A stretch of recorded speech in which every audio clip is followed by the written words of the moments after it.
Hey guys, what's going on? It's Nolan here, and this is a weekly series I do called Storytime Tuesdays. If you haven't heard about it, there's another one on my channel where I tell you guys how I almost died. But this one's it's not as cheery at all. It's about the 9/11 attacks, and I know someone that would have been on a flight.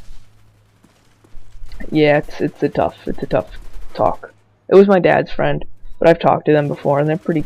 It's a wife and a husband that would have been on the flight, and they've told the story a good time at parties. Like, just not like, oh, I survived the 9/11 attack, but it's just been brought up before.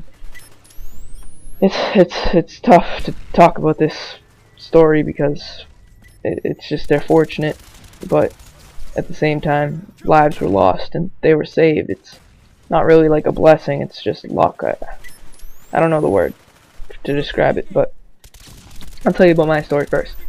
So I was a normal 4-year-old boy, just doing life, waking up in the morning, eating pancakes, and watching SpongeBob.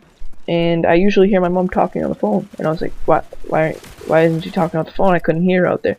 And when I walk out there, she has her arms folded, just sitting there, like on her mouth, and just looking at the TV in shock. And my dad's not home, he's at work. So I walk out there, I'm like, why isn't she talking? I look at the TV, and there's the planes hitting the towers over and over and over again because they were playing the replays, and I was just shocked. I mean, who wouldn't be shocked from seeing these planes at 4 years old hitting the towers? And I only saw, it was one plane hitting the towers, but they kept on playing the replay over and over again. And I just didn't realize that, oh man, I thought it was a bunch of planes hitting the tower. I don't know why. Just a young boy, that's what I thought. And I just remember going to school the next day and being like, everyone quiet, teachers whispering to each other, and it was a tough day. Even if it was like maybe 2 or 3 days after the attacks, I went back to school because they gave us a break. I was only in preschool, and everyone was just, it was a tough week for everyone in America. And if you haven't heard about this story, it's, I don't know, you live under a rock or something if you're in America, but if you haven't, like you're outside, maybe you're in the UK or something.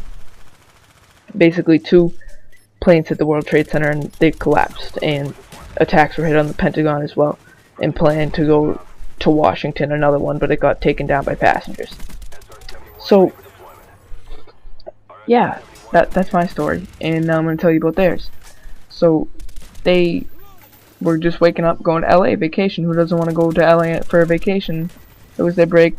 I think they do it once a year. And he's my dad's friend, by the way, if I haven't already mentioned it.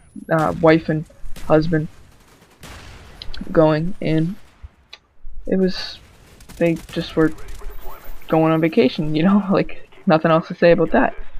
And they went to board the flight, but it was overcrowded, and they were offered a $200 voucher not to get on board, and they were offering it to everyone, and they were just like, oh, we'll take it, go to another airport. Kind of just like disappointing that they had to leave, little aggravating, I bet, but it saved their lives.